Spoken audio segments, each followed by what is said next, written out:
Katahom sang view, ay kalayo.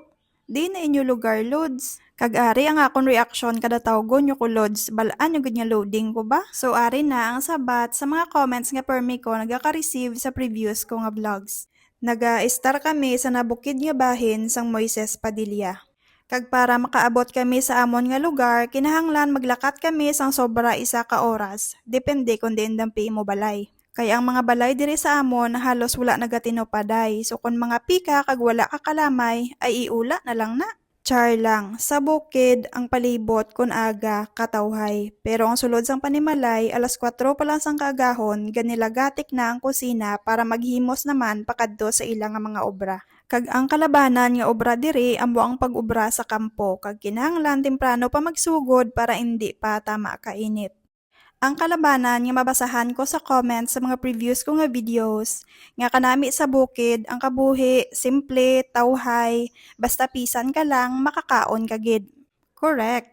Galing ina, kung ang ginapinsar mo, kaon lang. Kay sakit man, pero ang realidad sang kabuhi, hindi lang man pagkaon ang dapat nato niya preparahan. Kun kaisa, mga emerhensya nga wala man naton ginapangayo, pero gaabot lang. Amon na nga bisan matawhay kag malinong ang amon nga lugar, mas ginapili sa gihapon sang iba nga magbiya para magpa-adventurar sa iban nga lugar. May ara man nga wala na nakabalik, pero ang memory nga nagapaligo sila sa turugban upod sa Carabao, ari lang sa memory namon. Kanami ipangtag, char lang. Pero ang tuod, happy kami nga nakakita sila sang oportunidad sa iban nga lugar nga hindi mahatag sang ini nga bukid sa ila. Kag kon magbalik ka mo, mas mayo. Kaya ang pispis ni Lola wala pa napasa. Ihatag pa sa inyo. Kaya ko hindi kuya.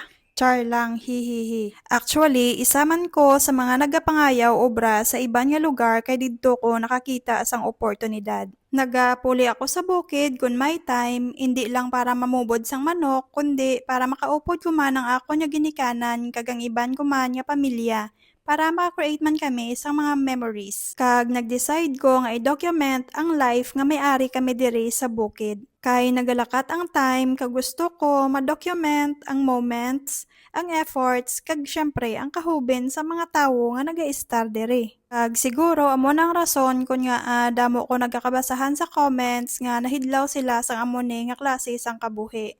Kay nagakadumduman nila ang ilang nga childhood kag nahidlaw sila sa bukid. Pero bukid yun man balang nahidlawan nyo? Hihi, char. Kung ari ko diri sa bukid, kung ano ang normal ko nga ginahimo sang una, amo man sa gihapon ang ginahimo ko sa subong. Kag ang normal ko nga ginahimo, manugo. Joke lang na ang hindi magkadlaw hisaon. Hihihi.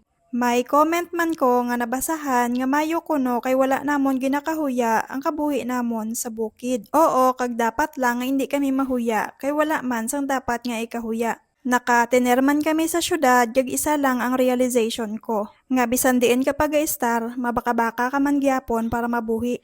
Te, amo lang na, daso naman.